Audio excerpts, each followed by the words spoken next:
So you're planning a move to Austin, Texas, and you're naturally wanting to learn more, but a majority of the people who'll talk about it are originally from here, such as myself. So in this video, we decided to interview someone living here who isn't actually from here and invited them to offer their perspective on a variety of subjects pertaining to living in Austin, Texas. If that's the reason you clicked on this video, stay tuned.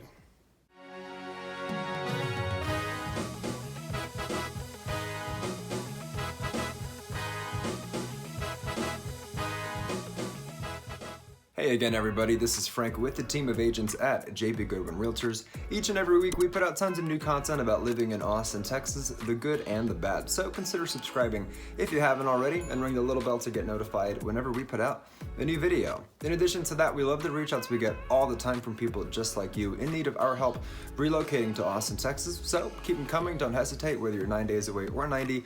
Shoot us a text, send us an email, give us a call any day of the week, any time of day. So before we get into it, a brief little overview. In this video, as mentioned, yes, we decided to interview someone who isn't from Austin, Texas, but has been living here for just a little while. Because I realized as much as I can try to provide value for you guys and talk about living in Austin, Texas as much as I do, the one thing I can't do is really give you the perspective of someone who hasn't lived here pretty much their whole life as I have. I can echo things that we've heard from the clients we help and things of that nature, but really the best way to do it is just to sit down and talk with someone who could give you that perspective that I can't. So we hope you enjoy, we hope you learn something, and let's jump right in. We are here with my longtime friend Adrian. Please, Adrian, tell the people just a little bit about yourself before we get into it. Hi, my name is Adrian. I work in tech here in Austin, and I'm also pursuing an art career. And I have lived in Austin for a large part of my life, but also in Southern California. And I happen to also have family that are overseas, and I've spent a lot of time overseas as well, and have gotten quite a few perspectives that have me take a look at Austin in a more objective way. Okay, so you're well-traveled and you've been here in California, so just a good, well-rounded experience. Yeah. Okay, which is good because I am basically from here most of my life, so he is a good resource for us to get answers with a more well-rounded perspective than what I could provide. So with that being said, we just can jump into it. So my first question for you, Adrian, is coming back here a couple times, having been elsewhere, what are some initial things here that you've had to adjust to, or perhaps differences you've noticed in contrast right off the bat? Well, there's a lot of good news to all of it, right? What I love about Austin, and where you can really clearly see the difference between Austin and other places I've been to, is that Austin has way nicer people. That's really nice, and it allows me to feel supported, and yeah, it allows me to feel supported. It allows me to feel just more like this idea that I'm at home, that I'm like with closer friends. So you feel that more. That was the highlight, the largest thing that you've noticed in relation to where you've lived? People are nicer. Wow. Well, there you have it. It's not just a stereotype. People are nicer here. How would you describe the traffic and or the drivers in Austin in relation to other places you've spent time? But hands down, Austin has actually, contrary to popular belief, in my opinion, it has better traffic than anywhere I've been, especially the big cities. Because I harp on the traffic a lot, but that is subjective. So what's your take on it? I drive around Austin, sort of like throughout a large portion, all the way to the northwest side, all the way down to along I-35, or even on the other side on Mopac. And I think Austin recently, or in the last couple of years, has improved the way the freeways navigate the drivers. And people do drive much more defensively here. There are going to be a little bit of slower drivers, but honestly, it just feels a little safer. Yeah. And for speeders like me, I do like to use Austin a little bit like a racetrack. Yeah. I really don't advise that all the aggressive drivers and the reckless drivers out in the world in the United States come here, move here, because then we're going to end up like Houston with a ton of reckless driving. Yeah. But you know what? I do take advantage a little bit. I try to stay in the speed limit. Yeah. I mean, I'm taking a defensive driving course as we speak. Yeah. I've been in the car with him. It's an adventure, but I trust him. Lastly on the note, so with all the people moving here, have you noticed a minor or a major difference in the traffic, or none at all? as you've been here recently, as people have flocked here? Yeah. Traffic is a bit the same as even was years ago, which is, yes, of course, very difficult on rush hour traffic, but it's not that bad, especially that you do have, for example, a toll lane on Mopac. Mm-hmm. I don't know, I find Austin traffic to be weirdly moderate and not too heavy and crazy and extremely frustrating. Unless you're like in maybe a small gap, but it's not really too much of a gap where it's crazy. Yeah, that's going to be going south or even north on I-35 between, I believe, 38th Street and even down to like Highway 71 or 290, that sort of Ben White area. Yeah. That, is a bit massive. That's pretty bad traffic, but that's it. Otherwise, it's pretty free-flowing. It's not too bad. All right. Well, there you have it. Adrian, how would you describe the culture here? Yeah, culture in Austin is friendlier. Overall, at any moment, at any place, much nicer than in other towns. And it's all because there's a correlation to a bit more so, and still, thank goodness, a small town mentality. Yeah. But we have to remember that because it's so nice and friendly, there is a bit of a more conservative way in people are expressing themselves. Okay. And, For better and worse, I would imagine. Exactly. It's just, we are in Texas after all, right? It's going to be a bit of more of like a conservative expression, and that's okay. Yeah. That people are nice. Yeah. Still. So at least you get to still deal with the nice things. Mm-hmm. And that's something interesting about Austin is that it has this reputation as if it's such a big city, like an LA, not in that realm. But you get here and you realize it feels smaller than you hear about it being. Yeah. Would you say that's the case? Exactly. But the good news is that it's very welcoming. I feel very welcomed, and I can really enjoy the people, and everybody's smiling, and that's really nice. On to the next question, Adrian. What, in your opinion, is your least favorite thing about Austin, Texas, or in which ways could the city improve? I think what like a huge opportunity for Austin to just honestly improve in, and that's why people still get hesitant about moving, is of course the cost of living. So I personally think that Austin can just improve that by simply looking to the private sector and saying, and even the public sector, and saying, look, you might want to consider raising wages specifically to Austin. It is not like the rest of Texas at all. And I think as long as they address that to the public and private sector, especially the private sector, because that's a huge part of Austin, that it allows and it elicits the people in those groupings to just say, okay, cool, we're going to pay you much more because you do live in Austin, because the housing prices are increasing so much more, especially like in, buying a home. It can be very complicated and very difficult to deal with trying to move here.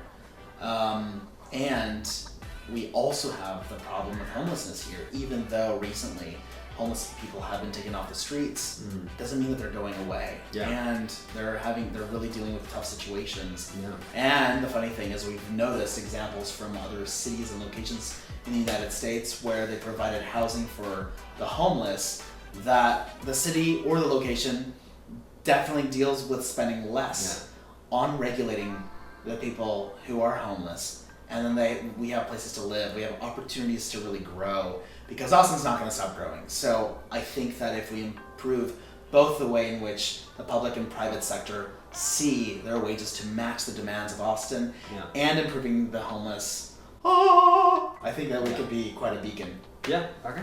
There you have it. How would you describe Austin's evolution? For better or worse? Yeah, it went from a small town to a big town. And people are still trying to hold on to the idea that it's a small town, which is... Yeah. Size-wise, yes, but the people... Yeah. The people still make it feel like a small town, which is good. And I think we can start to tell that, we're trying to brag about Austin as being a small town, when in fact it's not really like that anymore. But the good news is that I believe that, the city council, whoever is making Austin be the way it is now, they're doing a good job at least paying attention that Austin is this place for community, this place for feeling a sense of belonging, which I think Austin still does a good job with. And they've even improved the infrastructure. Yeah.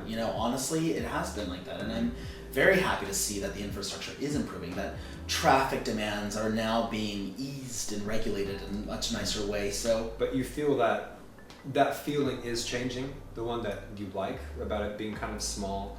Now, once just college tech, but now with all of these people coming here, being a melting pot for various cultures, how would you say the feeling here is evolving? I mean, I love that we are welcoming. Because Austin is still very welcoming, and we are allowing people to really express themselves freely, although a little conservatively too. It's still, I still find myself very much enjoying Austin, even though this idea that it feels small is going away. This idea that it feels very local. And cheap. It used to be very affordable. Right. It is not as cheap anymore.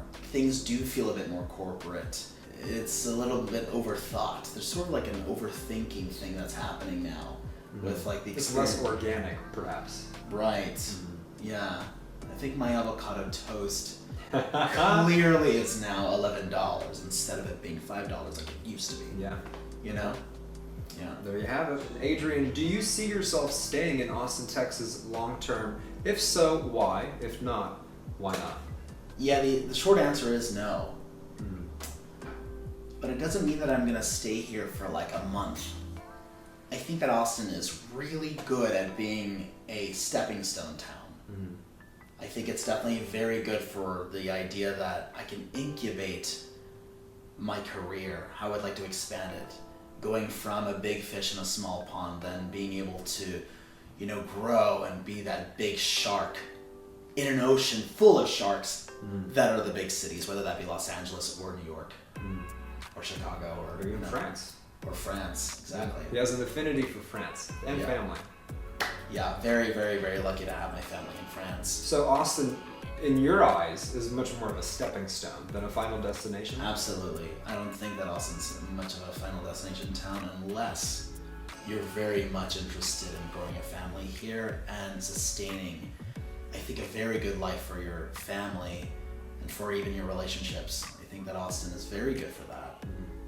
And I think that if you do have a lot of aspirations for your life and you want to look at goals that reach beyond your imagination, which absolutely people who have those and really want, I think that you can come here. You may just, I'm thinking that it won't be an ideal place to just stay here permanently. I think that Austin is definitely really good for short-term stays and good for long-term stay if I want to, really develop and sustain. Yeah, put some more roots. Yeah, okay. And you know what? On that note, let's just jump to the final question we've got, which is, Adrian, what advice would you give to anyone who's either already planning to move here or is just considering a relocation to Austin, Texas? What's your advice to them? Number one, make sure you're garnering high wages, that you work in an industry that will adjust your income needs for you. And you want to make sure that you have that meeting with your boss, or if you're considering this for yourself as an entrepreneur, definitely be ready for the possible high expense of living here and needing to sustain it. I don't see personally that slowing down and getting less expensive. So I definitely would recommend allow yourself to just know you want to really be prepared to pay for Austin, and that you can also come here to work on your dreams and to let them, let them develop and use this place as a great place to move forward if you do want to go to a bigger and better place as well beyond Austin. So there you have it indeed. We hope that we've helped you arrive at your own conclusion and possibly learn something along the way. Let us know in the comments what you think down below, any agreements, disagreements, questions for us to get involved in. If we provided any value for you, consider liking the video as well, as it really helps our channel grow. Reach out to our team if you're in need of our help relocating to Austin, Texas. Whether you're 9 days away or 90, shoot us that text, send us that email, give us that call any day of the week, any time of day. And again, we put out tons of new content each and every week, all in regards to living in Austin, Texas. So consider subscribing if you haven't, and ring the little bell to get notified whenever we put out a new video. Until the next one, you guys, my name is Frank. This is Living in Austin, Texas, and we'll absolutely catch you later.